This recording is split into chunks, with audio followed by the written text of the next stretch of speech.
Hello everyone, welcome to Everything Arsenal. Now, Victor Gyokeres has officially and finally undergone his Arsenal medical, and according to reports, he might actually be announced as an Arsenal player as early as today. That would be absolutely quick, incredibly quick. That means the media team will have to work quite quick for it to be announced on the same day he does his medical. But hey, if it does get announced today, that is absolutely huge news for us. So let's start this with this from Sky Sports. The saga is nearly over. Victor Gyokeres has been having an Arsenal medical in London this morning ahead of his move from Sporting. All being well, he will fly to Singapore. Formal announcement could come in the next 24 to 48 hours. So that is according to Sky Sports. The medical, he's undergone his medical early today. So obviously he arrived yesterday, as is confirmed by Fabrizio, and then you saw the videos of him arriving in London and meeting Andrea Butt and everyone else in the Arsenal camp. Not the players, obviously, the ones who are still in London. So it's finally happening. It's finally happening. We've had to wait for Sporting to give him clearance to do this medical. We've had to wait for, Arsenal and Sporting to agree on the add-ons. He will probably miss the game against Newcastle. That will be the two games that he's missed. He's basically going to miss the Singapore tour, but he should be available to face Tottenham in Hong Kong. And after that, we still have two more friendly matches against Villarreal and Bilbao, and maybe even a close those ones. So still ample time to get involved with the team. Still almost 3 weeks to our first game against Man United on August 17th. So he still has time to bed in with the team. So that is absolutely fantastic, man. This guy has been dreaming about this Arsenal move. His push for this Arsenal move. I seriously cannot wait for him to get started. He 100% deserves this move, and we finally have a striker, so it's a win-win situation for everyone. And Sporting have already moved on. They're already signing other players as well, so we can now stop thinking about Sporting. We can now focus on the player that we are getting, and we finally have a striker, guys. We finally have a striker, our new number 14, not just any striker. He's going to be our new number 14. And that's that debut goal against Man United. That will hit hard. If he gets a goal in that game, that will absolutely hit hard. So what has Handover also had to say about the announcement? So this is what he says. The plan is that Victor Gyokeres will be announced as an Arsenal player today. That would be so quick. That would be incredibly quick because he just started his medical today. And right now it's afternoon. Obviously, they have to do the interviews, they have to do the photos, which takes I guess like an hour or something. He has to the vlog that they usually release where he goes around to be shown around the Arsenal gym, all the dot Arsenal's training ground, all of that, plus 2 parts of the medical, and then also make the video, make everything, and get announced today. That would be incredibly quick. So the Arsenal media team has had to work a lot this time around. We usually sign 2-3 players in a transfer window, and that's it. This time around, they had to start all the way back there with Kepa, and then they moved on to getting it done with Zubimendi as well, and then they had to wait for Madueke to come back from USA to get it done. Recently, they've had to do it with Mosquera as well. They've had to do it with Christian Nogard as well before that, and now they're going to finalize it with Gyokeres as well, and we're actually expecting more signings. So this is busy. This is the busiest that Arsenal media team has ever been. And not forgetting Nwaneri, the new deal with Nwaneri, the new deal with Gabriel, the new deal with Lewis Kelly, and still more to come. Absolutely exciting, man. This is what you wanted to get involved in. And on top of that, nothing was really happening at the beginning of June. Everything that I've just said began like from middle of June all the way up to now, and you're not even at the end of July yet. So if the announcement happens today, that will be very interesting. If it doesn't happen today, then maybe it happens tomorrow when we play Newcastle. Maybe they usually don't want to get the announcement or interrupt the game or do the announcement same day as the game. Maybe they see that as a distraction. So it's either they announce it today or they wait up until Monday. So let's see how that one goes. That will be absolutely exciting if we get not a here we go. We got the here we go a long time ago. We waited for the here we go for 3 weeks. No, we are waiting for the official announcement from Arsenal and finally see him in an Arsenal shirt. I cannot wait to see that happen. Hand of Arsenal also says Victor Gyokeres entered into a legal dispute with Sporting, with his lawyers being forced to intervene due to his absence in preseason preparation. So yeah, he obviously kind of broke the rules, not going back to training, and they basically called him and asked him, hey, you have to come back to training by Friday, by Saturday. He ignored them. He never went back, and yeah, it's crazy. It's been a very crazy situation. I think out of all the players we've tried to sign over the years, I think this has to be the craziest. The craziest story that I saw in terms of Arsenal signing a player was Arshavin, and at that time, the transfer had to be moved, or the transfer had to be moved because of snow, and Arsenal went like kind of like went behind Zenit's back and all that. That is like the craziest transfer we've ever had. After that, I don't think any will match this in terms of all the negotiations we've had to done, all the back and forth with the sporting president, the Gyokeres asking to leave by force, Gyokeres saying he wants to join Arsenal and no one else, his agent paying up his own money, Gyokeres paying up his own money. I don't think we've ever seen a transfer like this to Arsenal. This has been absolutely crazy, and I cannot wait for him to get started, man. That feeling of having a striker, we've not had that feeling in a long time, and he will definitely do that for us. So hopefully they get all this sorted out in terms of if Sporting, I think Sporting are actually trying to punish him or something. So hopefully all that is settled and he can come to Arsenal with the free mind and ready to go into next season, because it's going to be crucial for us. You want to win those big trophies, it's going to be crucial for us. We've been asking for a striker for a long time, and we finally have one that scored 54 goals in 52 games last season, and close to 100 goals in 2 years, more than 20 assists in the same period of time. Incredible, man. I cannot wait for him to get started. Now, speaking of strikers, we did have a striker, but that particular striker scored 26 goals in 96 games. Jesus was very good for us in the first season.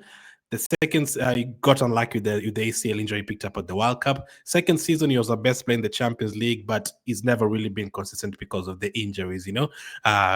26 goals in 96 games. You expect those 26 goals in one season from your striker in the level where we are right now, and getting 26 goals in the 3 seasons, that is a bit that is quite low. Compared to Haaland, who can get you like 60 goals in a season, that is quite low. So, what's the latest on Gabriel Jesus?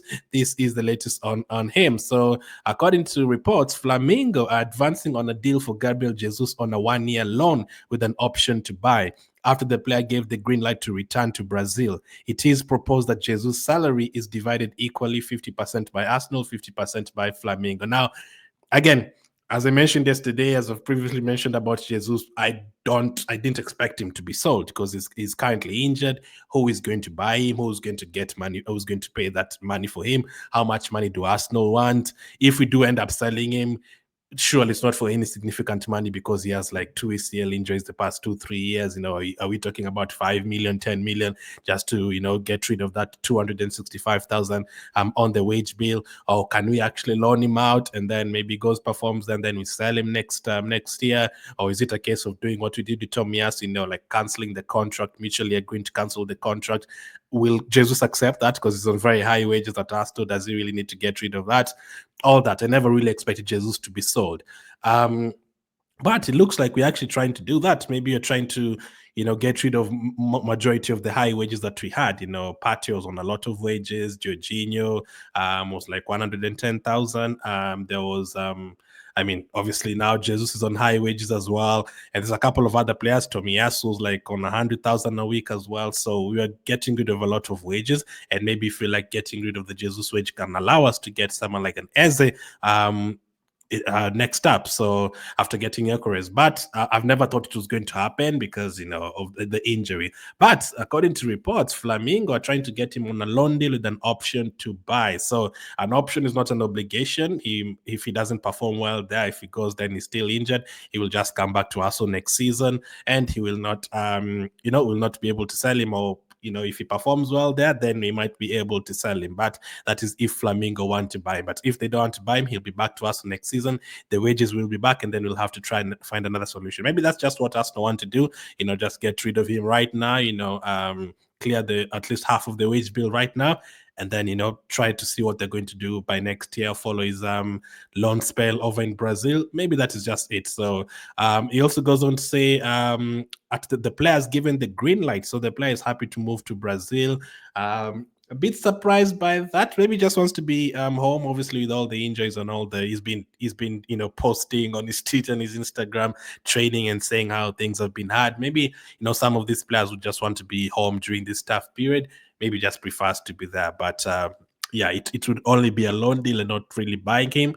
I think if Arsenal were to sell him right now, Arsenal would want like at least 25 million, but there's no one who's going to pay that money. I don't even know if Brazilian teams really pay that kind of money. You only get that kind of money from, European teams. And even some of those European teams from Germany and Italy, they don't even pay you that kind of money. They usually refuse. So unless he's wanted by like a Barcelona or an Atletico Madrid or Bayern Munich, that's when you can get that kind of money. But if not, then you're kind of struggling unless he goes there and performs really well, and then they have to buy him. So 50% of the wage bill is taken off. So he's currently on 265,000. So we'll just be paying 130k.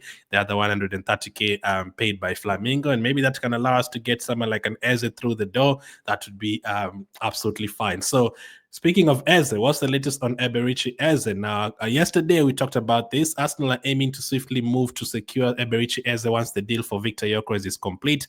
Arsenal are Eze's top choice, and those close to the player are confident a deal will be done in the next few weeks. Arsenal are hoping to agree a fee that comes to 60 million rather than the reported 68 million, although on terms that are also amendable to Crystal Palace's suggestions that both clubs will be flexible. Arsenal's preference would be to sell a player before they move on to the Eze deal, but it is understood the signing is not contingent on that.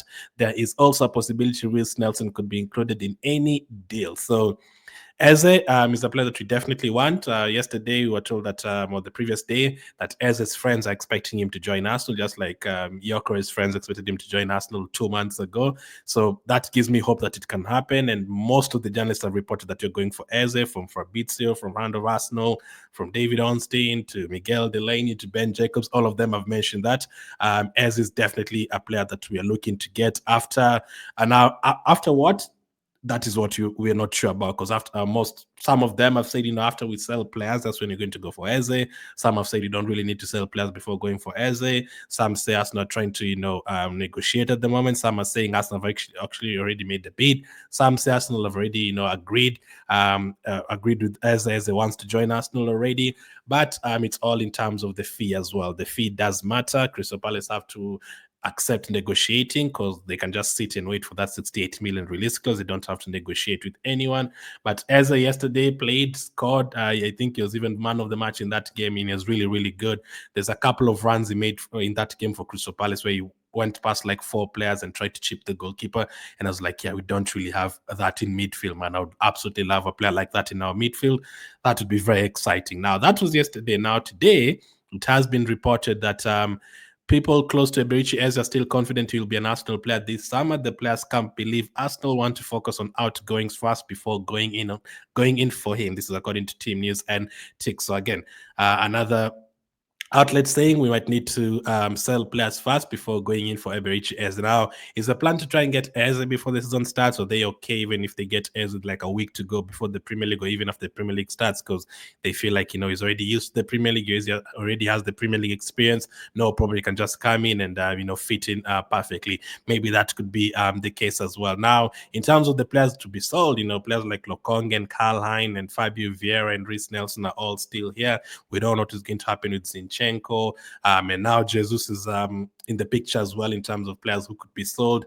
We're actually going to get rid of a lot of players. Remember Jorginho, Partey, Tomiyasu, Tierney, Bartley, Deji, all of those guys have already left Arsenal, and there could be a lot more to move on. I mean, if you had Sterling on that list, Net on that list, the team that we had last season, we are going to lose like at least 10 to 12 players from that team. So we're definitely freshening up the squad completely.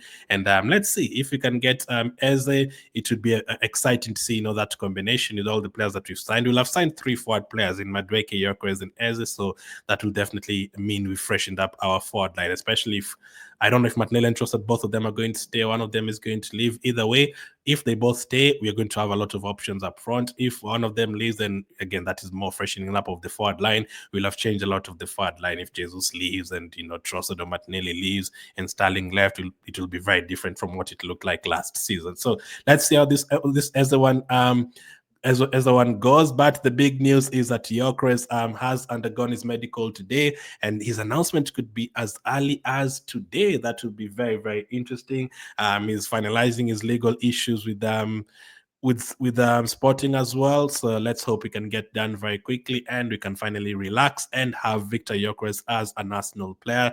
Let him score on his debut against Tottenham. His debuts against Tottenham and his competitive debuts against Man United, like things are setting up well for him. And also August 17th is Thierry Henry's birthday, and he's obviously taking Thierry Henry's number. So whoever's writing this script is absolutely cooking. Thank you for watching, and I'll catch up with you guys on the next one.